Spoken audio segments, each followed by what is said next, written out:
নমস্কাৰ, মই দীপিকা অন্য এটা ভিডিঅ' লৈ আহিলোঁ। আজি বনাব লৈছোঁ মই কেঁচা কলৰ চব্জি।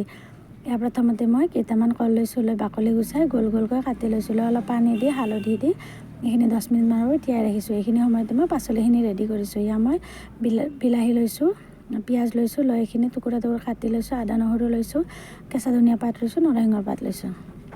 লৈ এতিয়া কলখিনি মই পানী যাবলৈ দিছিলোঁ, দি তাত মই নিমখ, হালধি আৰু জলকীয়া গুড়ি, আদা নহৰু পেষ্ট দি 2 চামুচ বেচন দি এইখিনি মই ধুনীয়াকৈ মিক্স কৰি লৈছোঁ। লৈ এখন কেৰাহীত মিঠাতেল দিছোঁ, দি কলখিনি মই ইয়াতে ৰঙচুৱা হোৱালৈকে ভাজি লৈছোঁ। লৈ এতিয়া এইখিনি মই এটা বাতিত উঠাই ৰাখিলোঁ।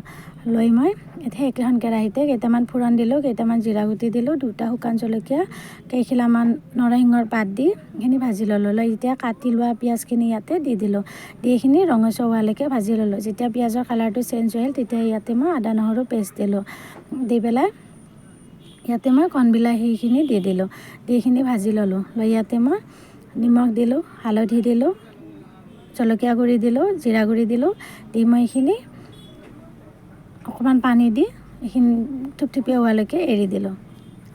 যেতিয়া এইখিনি পানী কমি আহিল, থুপথুপীয়া হ'ল, তেতিয়া ইয়াতে মই প্ৰয়োজন অনুসৰি পানী দিলোঁ, দি মই ভাজি লোৱা কলৰ টুকুৰাকেইটা ইয়াতে দি দিলোঁ। তেতিয়া এইখিনি যেতিয়া গ্ৰেভিৰ নিচিনা ডাঠ হৈ আহিল, তেতিয়া ইয়াতে মই অলপ 1 চামুচ গৰম মছলা দি দিলোঁ, দি আৰু অলপ লাৰি দিলোঁ। তাৰপিছত মই ইয়াতে কচুৰি মেথি অলপ দি দিলোঁ, দি পেলাই আৰু অকণমান লৰাই দিলোঁ। তাৰপিছত মই ইয়াতে কেঁচা ধনিয়াৰ পাত দিলোঁ। খাবলৈ ৰেডি হৈ গ'ল। খাবলৈ বহুত বেছি সোৱাদ হৈছিলে। আপোনালোকে ট্ৰাই কৰি চাবচোন। মোৰ ভিডিঅ'টো শেষলৈ চোৱাৰ বাবে বহুত বহুত ধন্যবাদ। আকৌ আহিম অন্য এটা ভিডিঅ' লৈ। তেতিয়ালৈ সকলো ভালে থাকক, সুস্থ থাকক। বাই।